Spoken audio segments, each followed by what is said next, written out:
3, 2, 1. Hi, this is William Ramsey. Welcome to William Ramsey Investigates.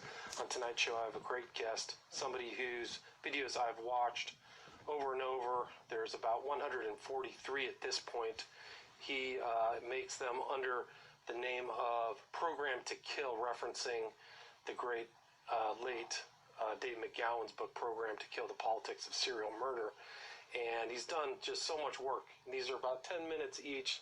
So there's tons of information on so many serial killers. His name is Patrick. I've heard him on Ed Opperman and many other places as well. But tonight we're going to talk about a specific subject. He sent me some of his specific research on this kind of theme I've been pursuing, which is the gay serial killer. So we did he sent me stuff on John Wayne Gacy, who we're going to talk about, and some other pretty dark subject matter. So I would not want to have the audio of this in the purview or in close to anybody who might be sensitive. So anyway, Patrick, are you there?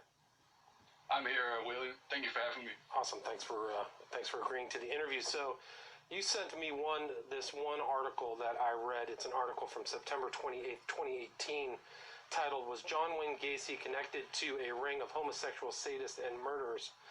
And it was remarkable in a lot of ways. It's a great article. It shows that there's a lot more nuance to the John Wayne Gacy murders, but they also brought up something that I wrote or made the documentary about, which is the smiley face killings and how these do overlap. So Patrick, for people who don't know you, maybe the best thing to do is just talk a little bit about your background, how you became interested in these subjects, and then we can just kind of get into the general information. Yeah, sure.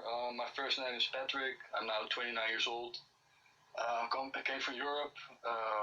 At the age of 15, I became fascinated by the topic of serial killers and also psychology, criminology, sociology. So I read a lot of books of a lot of different serial killers, going to the library. It was also the early stages of YouTube, so there's only more information available. And I think 3 years later, I also found the book Program to Kill, The Politics of Serial Murder, by author Dave McGowan, and actually thought it was just like another serial killer book, just to gain more knowledge about them, despite reading the back front, of course, the back cover.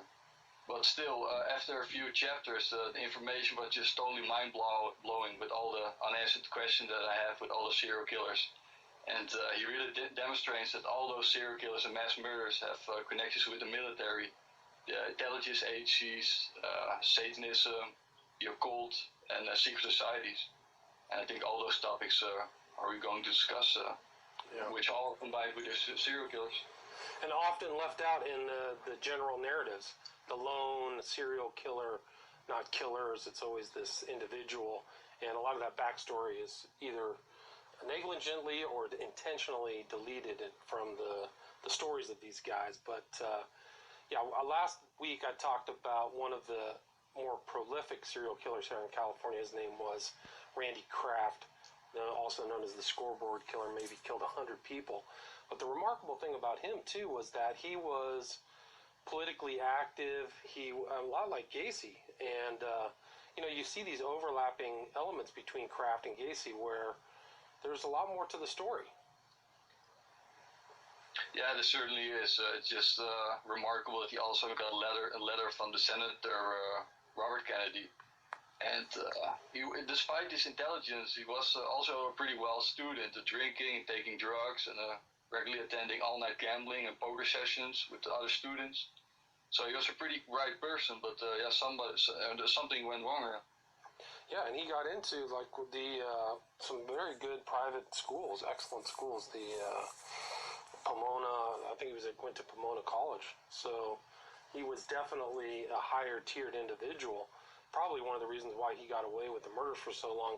But Gacy was a lot like him, also politically active. Picture of him with Rosalind Carter or whatever her name was, Jimmy Carter's wife. Yeah, also Ted Bundy, his connection with the Rockefeller. So yeah, it's right. So he Bundy worked on the Nelson Rockefeller campaign, right? Yeah, correct. And he also was kind of he was politically active, but also a law student, so he was very intelligent.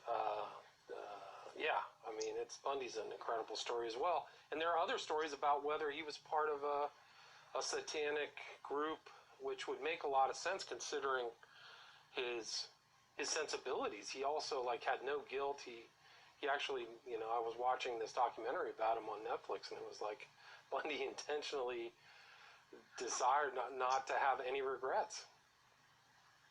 Yeah, I think Ted Bundy was probably guilty of a few murders totally on his own, but the majority was done, I think, with other perpetrators or with completely different motives. And why do you say that? According to all the research that McGowan provided, and also my own personal, and also George from CAFDEV.org, you can really see almost like the law enforcement connections with the different victims that were connected to them, also with drug trafficking, things like that.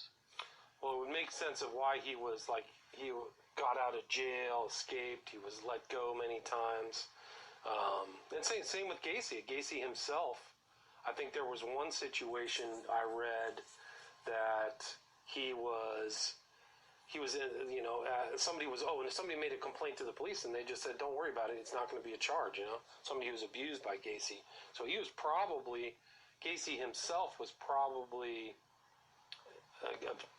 networked and was obtaining favors, right? Yeah, most definitely. It's also more disturbing that I think even the own news reports. There were like three serial killers that were abducting young male victims in California in the 70s and 80s. I talked to Dennis McDougal about one last week, Randy Kraft, but there were two others, Patrick Kearney, William Bonin. Can you talk a little bit more about them? Yeah, you have a character named Patrick Kearney. His IQ was estimated between 140, 180, so he's really a bright guy. He was also called the Trash Bag Killer. He was born in East Los Angeles, California. And according to one book that I read, his parents locked him up in the basement until the age of 5. And to me, that's very reminiscent of Edmund Kemper, the co-ed killer from Santa Cruz. Mm-hmm. So that's pretty interesting that he has somewhat of the similar backgrounds. And his father was also a police officer and described as a strict disciplinarian. And he was a pretty thin, sick child always. Got bullied at school. And he became withdrawn and fantasizing about killing people. And so these guys, he was also kind of like in the same kind of ambit of Dave McGowan's serial killers, and the fact that he was involved with the military, right? Yeah, actually all three of them were military connected through the Army or Air Force, yeah. Gotcha. And Kearney worked at Hughes Aircraft back in the day, defense contractor, building satellites, things like that, or that's what Hughes did. But he had a security clearance, correct? Yeah, he also had a security clearance, yeah.